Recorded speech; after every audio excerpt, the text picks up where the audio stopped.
Hey, G. Hi. We get the question a lot, what is co-creational horsemanship? How would you add to that?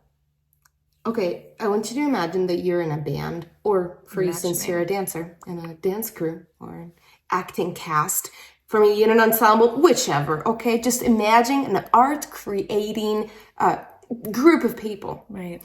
There are certain agreements that need to happen with each individual of that group of people and between the individual or among individuals in order for art to be born. Here is a few. One is, I am self-sufficient in my technique with my instrument. I know what I'm doing. I have studied my part in a cast, okay? Or in a classical music, in a quartet, okay? And I know how to play it, okay? You guys can count on me.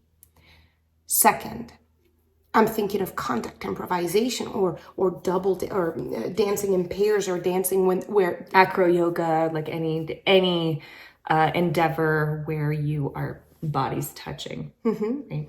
do you have consent to touch the other person? Right. Have you given the other person consent to touch and what your does that body? what does that look like for each person? Some people need the consistent consent every time they're starting something new. Yeah. Right. Exactly. Some people are like, yeah, I've given you full consent to do what you need to my body. Yeah. Comfort zone, self-awareness, a lot comes into play when it comes to this point. Okay. Yeah.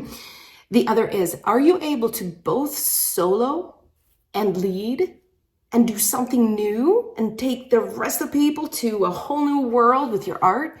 And also, are you able to support others as they do so? Right. Okay, imagine a jazz ensemble, one instrument solos, the other ones support. And then one of the other ones will solo, and the first one who was soloing before is now supporting. And sometimes you just do it together. So this is the fourth and last point that comes to mind.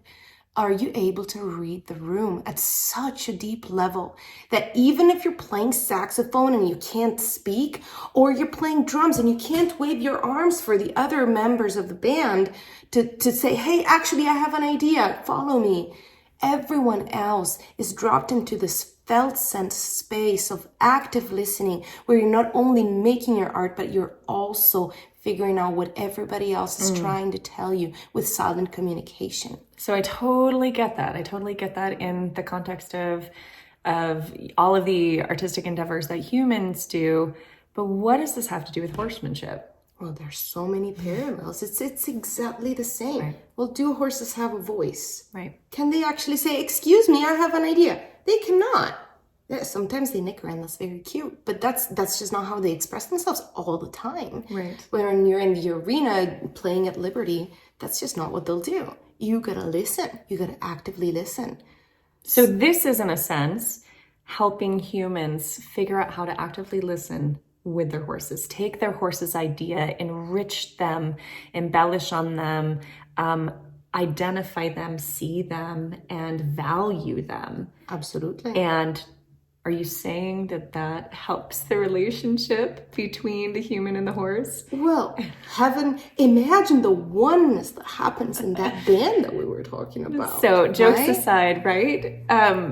What I think is incredible about this, most of us are drawn to horses because we envision some, black beauty, black stallion moment, right? Something artistic and wonderful and magical. But we think that if we put in enough of the grind, that we'll one day, eventually, maybe, possibly get there when the horse is 20 years old, right? Yeah. And we, have that beautiful farewell moment. But what if we could get there today? What if we could start with the magic as the baseline? Yeah. That's what co-creational horsemanship is aiming to achieve. You can co-create having just taken the cello into your hands today. You can get together with a violinist or with a pianist. Not me. And you don't want to hear me play the cello. String. I assure you. Are you challenging me? And I challenge you to dance. Gladly, anytime. Cool. But maybe technically we're not there yet, but all the other elements are there. We're already making art. And that is the oneness that we all crave with horses. Those are all the elements of that oneness. And for us, we learned it from the performing arts and we're taking it to horsemanship. All right, go make art.